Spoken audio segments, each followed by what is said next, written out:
Hi, it's Lili Amanda here. Welcome to another episode. And in this episode, I'm going to talk about when to share your work. When is the best time to share your work and when it's not? This is so important because our passion towards our work, it is so fragile sometimes and you don't want to kill it at the beginning. In this episode, I'm going to discuss it and give you some suggestions. Before we jump into this episode, I want to share an exciting news with you.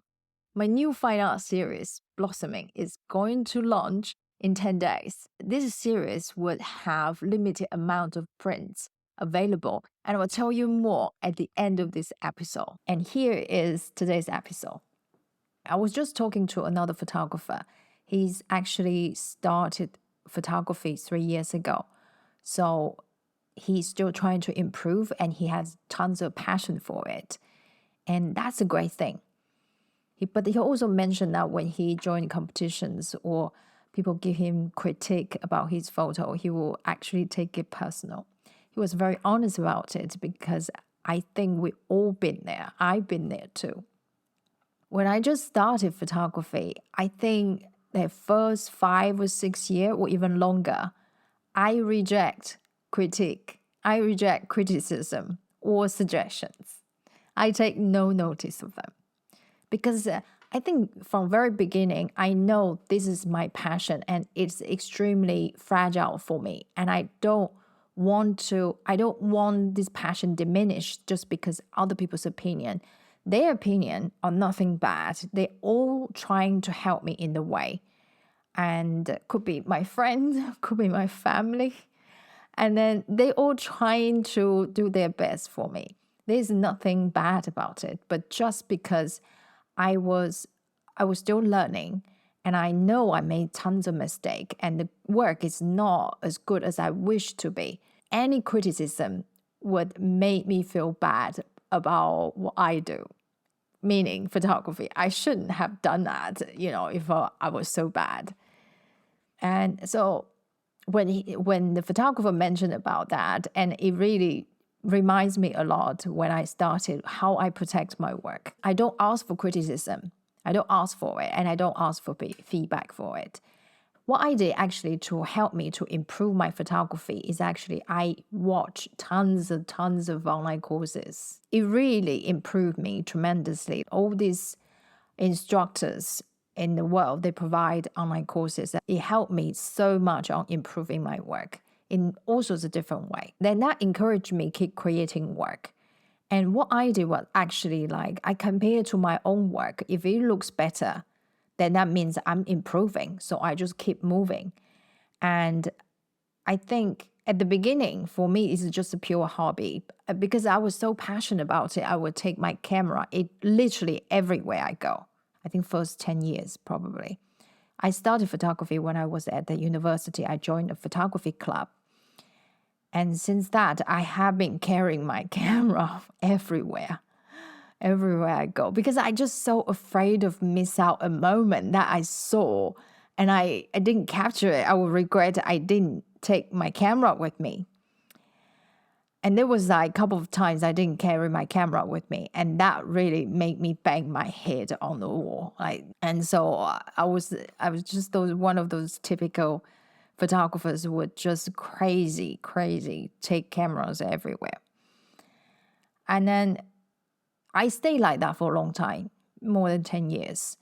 And I never wanted to make it a profession because I love it so much. And I heard so many stories. People say, oh, you're going to kill your passion once you make it profession. It's not true. I'm just telling you straight away, it is not true. For me, make it profession just make my passion even bigger. Made me want to improve even more, want to master it even more. It's just I get more and more. I do a lot of things, even things that I thought, things I would never do before. And I start doing them, just I never thought I would design dresses.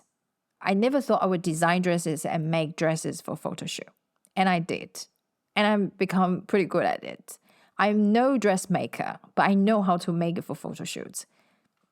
My client can tell you about that because what I did was I designed a lot of dresses in the studio and just for my clients for photo shoot. I don't do it anymore because I don't have time. But when I did, the results always stunning. And I still design it, but just design it for my own self-portraits. And also maybe I collaborate with some models for my particular project. Then I will create the dresses that I want for the shoot. And I learned so much through photography, just incredible. I learned about making props, about making a lot of things. For example, recently we just made the cornucopia. It's a symbol for prosperity, and that's in mythology. And I also learned how to make flower crowns, loads of different things I learned through photography. That is the level and the fulfillment I never thought I could have in photography. So when people telling you, or you telling yourself that if you're making photography a profession would diminish your passion for it, it really depends on the route or how you do it. If you start to do only commercial work, you're doing things that just for your clients, yes, that could be a little bit the killer for passion. But even I am doing a lot of commission work, I still do a lot of work for myself as well, for my own project, for my own pleasure. When I was just learning, my work's not good enough because it's easy to see when I put my work and other people's work alongside. I know my work is nowhere near that, and I want to create that fantastic work. So in between this time, I need to work so hard to close that gap between where I was and where I wanted to be. I have to work very, very hard to close that gap just by producing a lot of work. And just keep shooting, editing, keep shooting, editing. Once I have one done, I already have another idea for the next one. So just keep moving. I don't stop. And then over a period of time, I start to see my work. Oh, okay, this is one I'm pretty proud of. So I start to submit my work to competition, to accreditations. And I got encouraged because I start to win some awards. And then I realized that's the validation I need to create certain type of work to have the professional level. And that is very important for me because as a photographer who does commission work, I want my client to have the best work. So the validation from the awards gives me that something I need, the confidence I need to produce professional work for my clients. So during the time when I was learning, when I feel my work is not up to the level, I don't show them. I just don't. I don't ask for criticism and I don't show them because I know I'm going to feel bad about not being talented enough. I don't come from an artist background and I wasn't trained to be an artist. In that sense, I feel it was a good thing that I kept everything to myself for more than 10 years, I think. I shot a lot, I traveled a lot, and I shot a lot.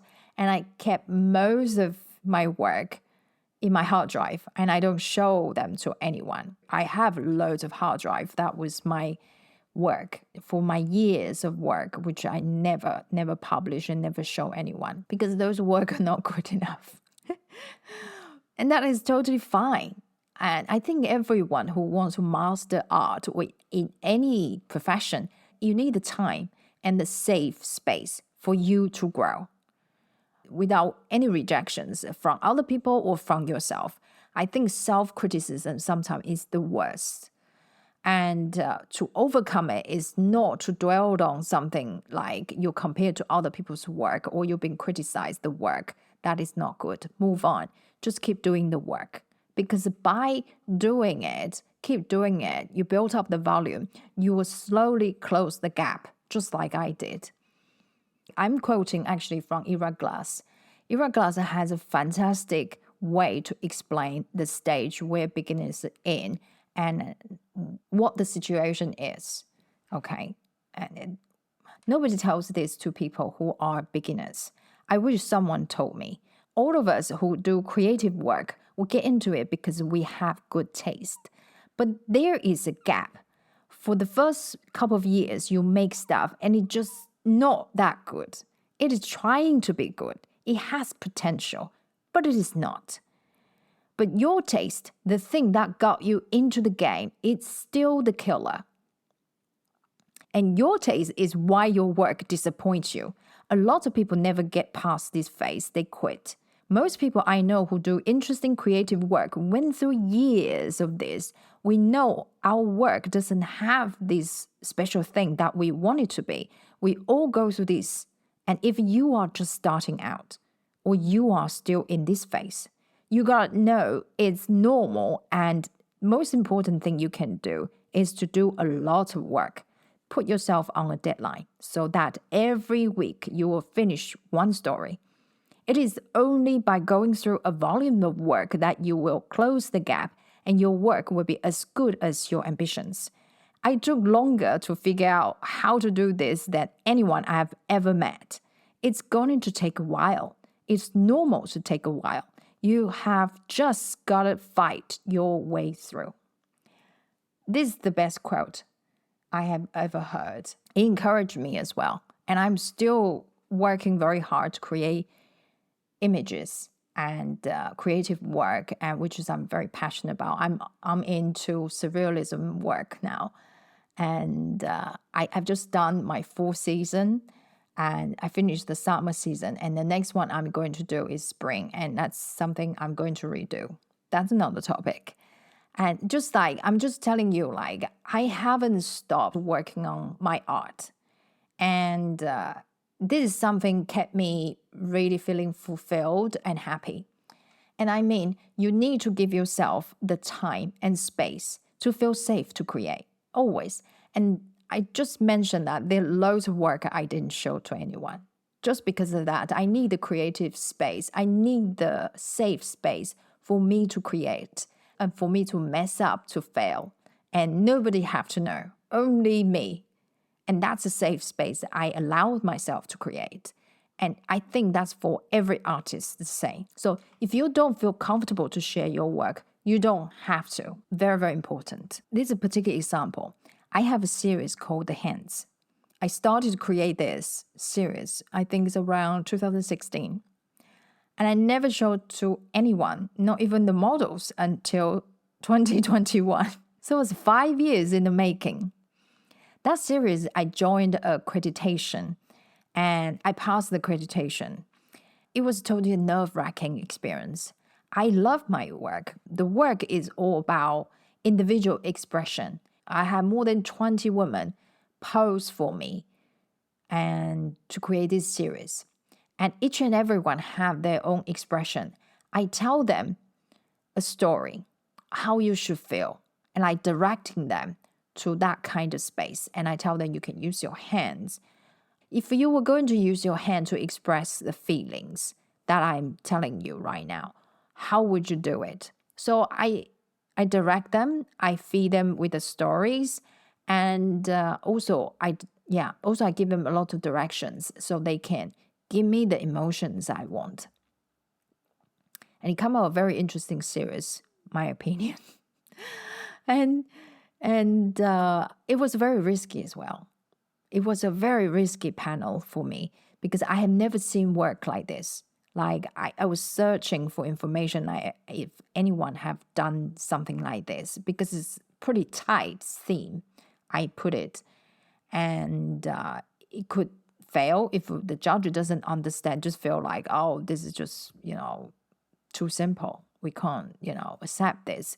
But I was very, very happy. Like actually, judges understand what I did, and understand the concept I'm trying to deliver. I have the artist statement can explain the concept behind. And I think this is very important to have an artist statement because without that artist statement, I think my series will not be understood. And a lot of my work is the same. I will explain, I will tell people what was the story behind because I want people to understand what was going on in the picture. And I would say there are a lot of people, lack of imagination and lack of knowledge, lack of understanding as well. And for images like that, if it presented in front of them, they would not understand. They would not even try. So for social media, So with social media, I would actually explain more about my images because I want public to understand. Artists that will have more imagination would be more curious about what they see, but not majority of people, I would say. If art doesn't communicate, if the writing can help, do all sorts of way to explain about your work. You can tell them what obstacles you've been through and what was the behind the scenes stories. And this is all something very interesting for people. And what was the concept? What inspired you? Because everyone's work has potential to inspire other people. And what goes around comes around. I totally support the idea using an artist statement or a description about the image. Having the context is so helpful. But when to show your work then? I think it's when you feel internally strong. This is very important. It's like you love your work so much, you don't care about what other people think. Okay, you still care, but not like take it in a hard way, okay? This is the time when you feel strong and you don't have to hear, it's fantastic, it's wonderful, it's great. You don't have to hear all that. You actually want to improve, want to find out even just a tiny bit of clue that how you can improve, do it. Show your work, get critique. That is the fast way to learn. Just learn from critique and feedbacks. Not all the feedback and critiques are important. Just mind you, I have talked about that in the previous episode. It's about when I was judging a competition. It's important you just take the parts that you think is helpful. And when it's not helpful, don't worry about it. Discard it. Because you have to do your own thing. Okay? You have to do your own art. You have to do your own thing. And nobody does it like you. So when the criticism coming and you feel like, no, it is the way I wanted it. This is purposely done. I see there's no problem with it. So just move on. That's just one person's opinion. So that's the time when you feel strong enough, like you take criticism, it's not taking things bad, not taking it too hard. When you feel like I want to improve, that's the way. That's when you go into competition and go into critique sessions. My new final series, Blossoming, is going to launch in 10 days on the 18th of April, 2024. I'm super excited about this series because this is something very new to me, new techniques and new way to create image. This series, I combine my self-portraits and also my watercolor paintings. And they are also some digital painting involved. So this is kind of mixed media. I just super amazed the result it came out.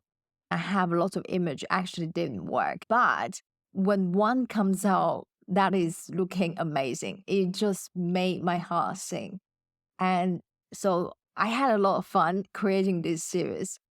There are 6 images in this series, and I love each and every one of them. I create this for people who loves the spring, who loves to see the flower blossoming, and the abstracts combined with portraits. This is going to be something very unique in your own space and will bring the color to your room and make your room look like spring all year around. If you miss out this launch, don't worry. I launch new series a few times a year. The best way is to subscribe to my newsletter so I will keep you up to date about my new image series. If you're interested to learn about portrait retouching, I have online courses at portraitcreatives.com. And more exciting thing is I have created a course for creative conceptual portraits. So if you're interested to go up to another level to create portraits that tells stories and about your ideas and thoughts and have your own artistic expression, check out my course at portraitcreatives.com. If you're on YouTube, tell me what you think about this episode. Leave me a comment, like which part of the episode helped you and encourage you in any sort of way. If you have questions or anything you want me to talk about, leave a comment below. So this is the episode today. I'll talk to you next time.